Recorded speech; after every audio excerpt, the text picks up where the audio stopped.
Kako bismo dobili sliku o zapravo razmišljanjima hrvatskih prijatelja nogometa, Hrvatska sportska konferencija surađuje sa agencijom Ipsos Puls i posebno zahvaljujem također gospodinu Anti Šalinoviću koji je zajedno sa mnom pripremio jedno istraživanje.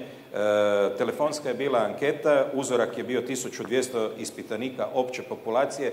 Zadovoljen, ja sam tražio da se posebno radi stratifikacija jer su nas jako zanimali rezultati u podobnim uzrastima, ali su vrlo slični, tako da smo napravili za vas ovu generalnu prezentaciju, mislim da će biti zanimljivo. Od 1200, 710 ispitanika je zadovoljilo kriterij znači interesa za nogomet. To je bio osnovni kriterij, to su ljudi koji su zainteresirani, visoko obrazovani, nisko obrazovani, sve strukture društva, oba spola i zaista i iz gradova i iz ruralnih sredina, pa mislim da bi vas ovo moglo zanimati.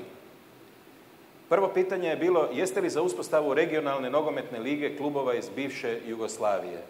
53,6% je protiv uspostave te lige, a samo 8% je želi i ako bi se klubovi u Hrvatsku ligu uključivali tek u završnici.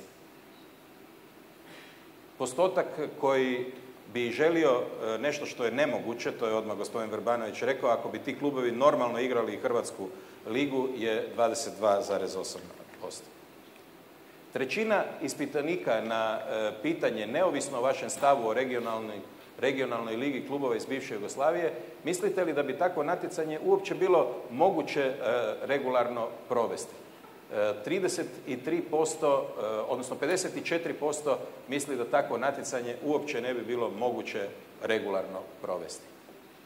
Sljedeće pitanje je bilo, bi li regionalna liga klubova bivše Jugoslavije podigla razinu kvalitete hrvatskog nogometa? I ovo je vrlo zanimljiv odgovor. Ovdje su ljudi podijeljeni. 42% misli da bi podigla, ali jednako tako 43% ne misli da bi podigla na bilo koji način kvalitetu hrvatskog nogometa.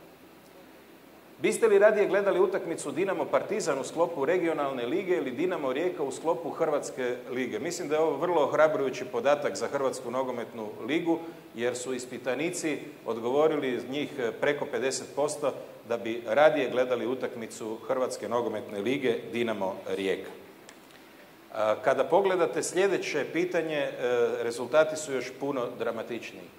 Biste li radije gledali utakmicu Osijek-Istra ili Željezničar-Maribor? I to je važan rezultat, mislim, za budućnost Hrvatske lige. Puno više ispitanika, preko 54%, radije bi pratilo natjecanje Hrvatske nogometne lige. Mislim da je to jedna smjernica i za sve ljude koji rade u hrvatskom nogometu.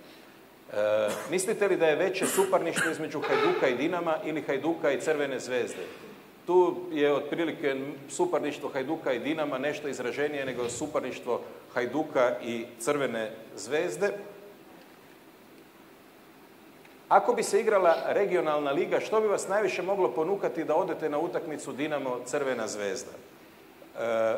Vjerujem da je, ako bismo to pravilno tumačili i nadam se da to pravilno tumačim, Ante, i ovo dobar znak za hrvatsko društvo u cjelini, jer 29% ljudi bi došlo gledati zbog sportske, odnosno zbog kvalitete nogometa. I to je, mislim, jedan od bitnih pokazatelja kako u Hrvatskoj doživljavaju to suparništvo.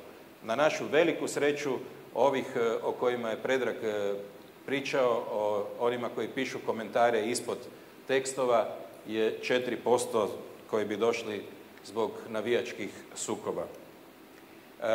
Sljedeće pitanje je jako, čini mi se, bitno i možda ukazuje kuda trebamo gledati i na koji način trebamo razmišljati. Predrag ima iskustva sa regionalnom rukometnom ligom, ja imam 2 godine iskustva sa regionalnom rukometnom ligom i nemojte nikada zaboraviti kada Metaloplastika ide u Zagreb, oni dolaze u Velegrad, a kada Ivano Balić putuje u Šabac, onda je situacija malo drugačija. Ljubitelji nogometa u Hrvatskoj, pitanje je bilo koja nogometna liga bi vam bila najzanimljivija. Ljubitelji nogometa u Hrvatskoj nisu protiv bilo kakve regionalne lige. Regionalna liga zemalja Srednje Europe, tamo gdje bi se vjerojatno igrao kvalitetan nogomet u normalnim uvjetima, 45% ispitanika pokazuje interes za takvu ligu. Pitali smo ih, biste li radije gledali utakmicu Hajduk-Sparta Prag u sklopu regionalne lige zemalja Srednje Europe ili Hajduk-Vojvodina u sklopu regionalne lige zemalja bivše Jugoslavije? Mislim da su rezultati vrlo jasni. 53% u odnosu na 25% bi puno rađe gledalo Hajduka protiv Sparte iz Praga, vjerujem u normalnom nogometnom okruženju. Postavili smo jedno pitanje informativno, je li vam prihvatljivo da hrvatski klubovi dovode igrače iz Srbije? To nije nikakva novost.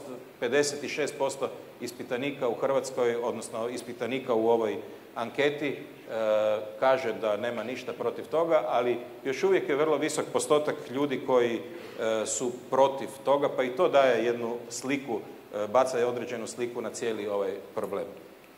I za kraj, ovo je situacija na današnji dan. Na FIFA-inoj ljestvici Hrvatska je 10. pala je 2 mjesta.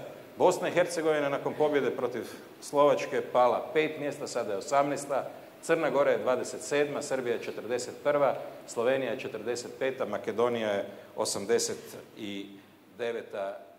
zemlja. I još bih samo